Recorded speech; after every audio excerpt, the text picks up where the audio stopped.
Okay, ladies and gents, this is Soul Reaper from State 18. I just want to step you through some quick guidelines on how to get big and strong, and maybe not like me, you probably get stronger than me, but some stuff that I've noticed that people just need to get the hang of, and some quick shortcuts to gold and stuff like that.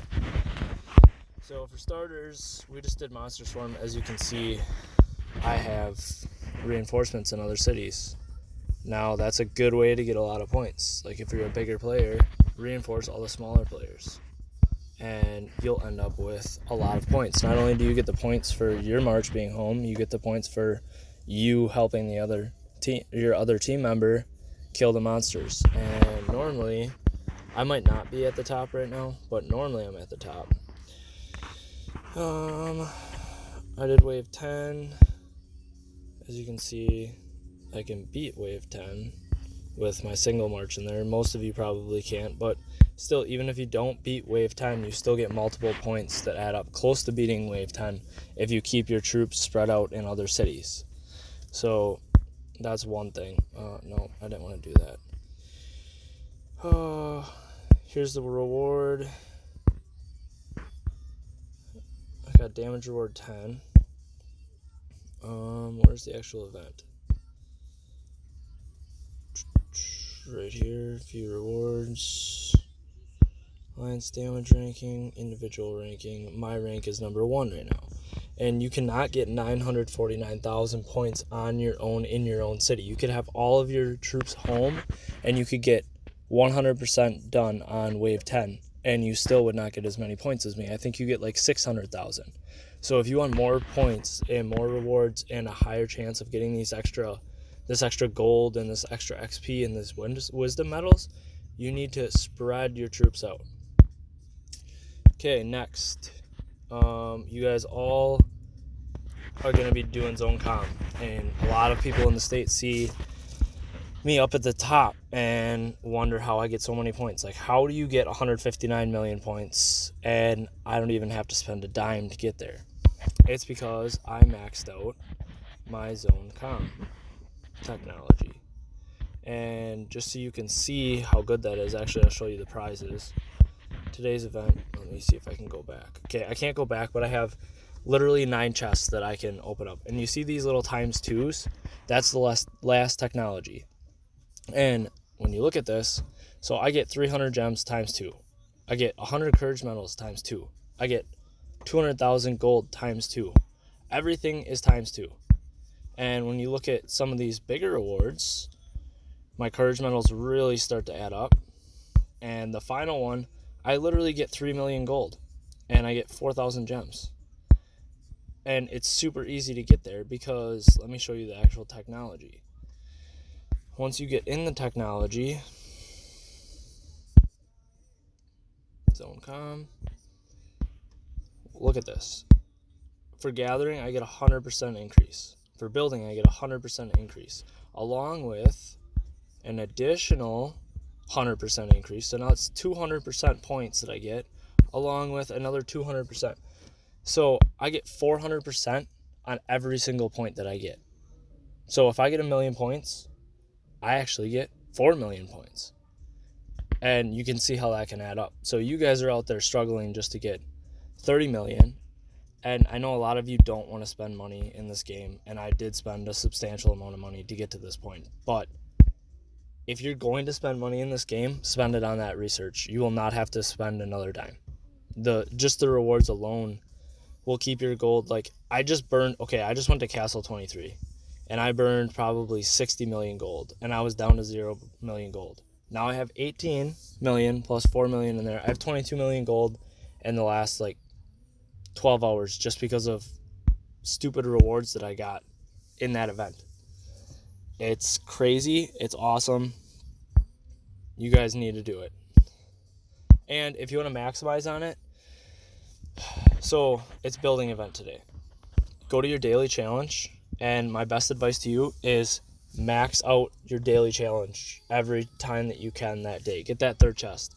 And if you don't think you can get the 3rd chest, then literally only get the 1st chest. The 2nd chest is stupid. There's hardly anything good in there. You don't really get a lot of good stuff. and it's wasted points. So either go for the third chest or the first chest. First chest takes almost nothing. So in order, you could get, as you can see, 50 first chests compared to your last chest right here. And do you think the difference is 50 times? No. So if you got a bunch of first chests, you're going to end up better off than just getting that last chest. I get the last chest because I have a bunch of speed ups sitting around, and I have a bunch of resources sitting around, and I'm being competitive to stay at the top. But all you little guys, just do the first chest. Don't even try to go any higher than that. Because if you look at the actual rankings, I never try to rank first, because look at how dumb these prizes are. All you're trying to do is flex, and you're trying to show other players that you're better than them, and in reality, you're hurting yourself. Save your resources, save your speed ups, and just be patient. What's another thing? Super important to know, in order to max out zone comm, you have to max out your medical, and that's why you see my medical maxed out. Otherwise, before zone comm started, I was at 20%, but just so you guys all know, you need to max that out. I don't know. That's, in essence, those are like some tips that I have for you guys. If you want to see attacking and stuff like that, I have my own opinions on it, but our kingdom is pretty much peaceful at the moment.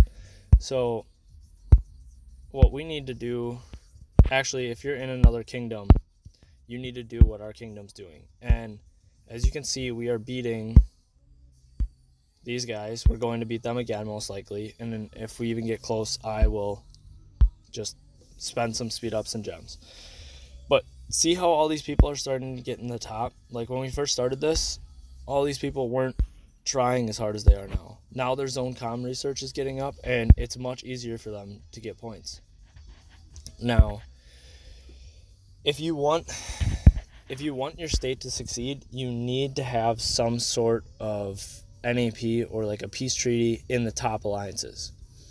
Originally, I thought it would be a better idea that just the top alliances fight and let the small ones build up, which can work for a little while, but then you'll just kill off. If you have a monster like me, you're just going to kill off any good players. So in reality, the best scenario is have absolute peace throughout your kingdom and have strength tests on like tiles.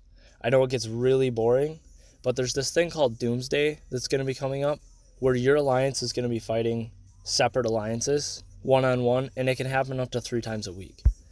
So you won't be bored very long. As soon as that starts, there's no reason for any of you to be bored, and at least you'll be strong and be able to compete. Because if you win every single day at just province, look at the rewards you get. You get 600 gems as a whole community. You get 500,000 XP. You get an 8-hour peace shield. You get 160 courage medals every single day for 7 days. So if you guys all work as a team, you can all just build stronger. And the stronger you get as a team, the better you do as a kingdom, and the more rewards you get and the stronger you get. The more you kill each other and the more you fight aimlessly and just trying to flex, the weaker your kingdom gets and the harder it is for you to win those events, and the weaker you get because the other states are they're gradually getting stronger and they're pounding you into the ground. So what you guys need to understand is you all need to work together as a team in a state and just tear apart the other states. Like that's my best advice. I'm going to probably throw up a couple more videos. I'm still getting the hang of this game. I just started playing this a month and a half ago. I've been trying to stay on the top so I can hang with maybe states 1 through 6, which I'm still not at that point yet. Those guys are ridiculously strong, and I have a ways to go. Oh, and something else you need to all focus on, you may not know this. There is this 6th skill called Awakened.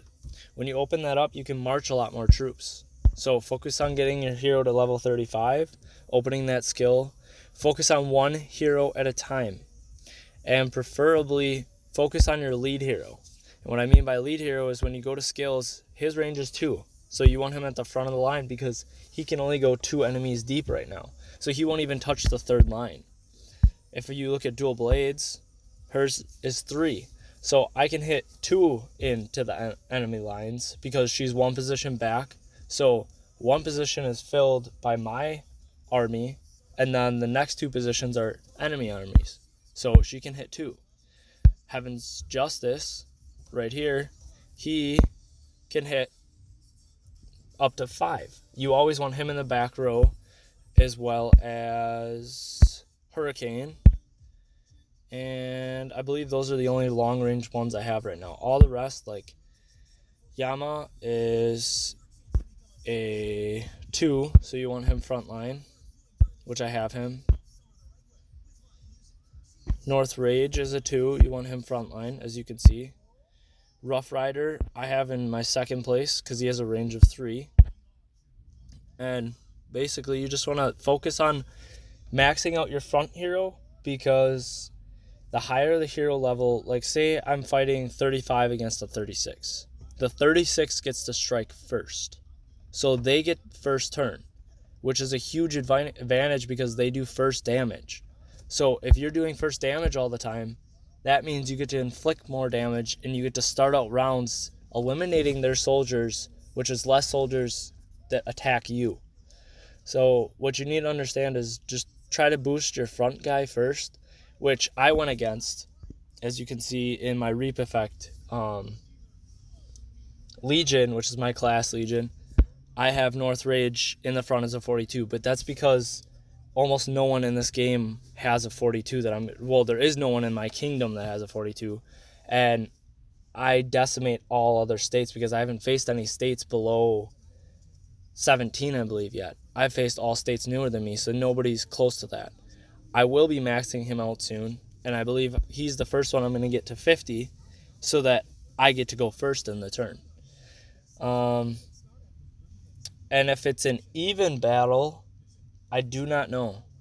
I'll have to find that out for you guys. If you both have 50s in the front, does it go to second tier? And if you have a 50 in the back or second row and they only have a 39 or something, do you get to go first? I'm not quite certain. So I'll have to find that out for you guys.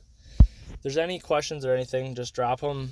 Feel free to message me on the game. Like I said, I am Soul Reaper right there, State 18. And yeah, go ahead, guys. Reach out to me. And I would like to help you guys out as much as I can and build up everyone in the game, because obviously the game's not fun for me if you guys aren't having fun. So peace out. Drop any comments if there's stuff you guys want to see, explanations. This is the first video I'm doing. I'm just kind of doing it because a lot of people keep asking me questions, and people are starting to want to quit the game, and I don't want to see them quit the game over being bored, because trust me, the game's about to get a lot more fun once there's the cross-state kill events and Doomsday, which is Alliance versus Alliance. You're going to burn a lot of gems, a lot of resources, and you're going to have sleepless nights. I've played other games where that stuff starts to occur and you literally get fidgety thinking about like Dragon Wars or things like Doomsday. And yeah, so peace out, guys. Just shoot in the comments and subscribe, please.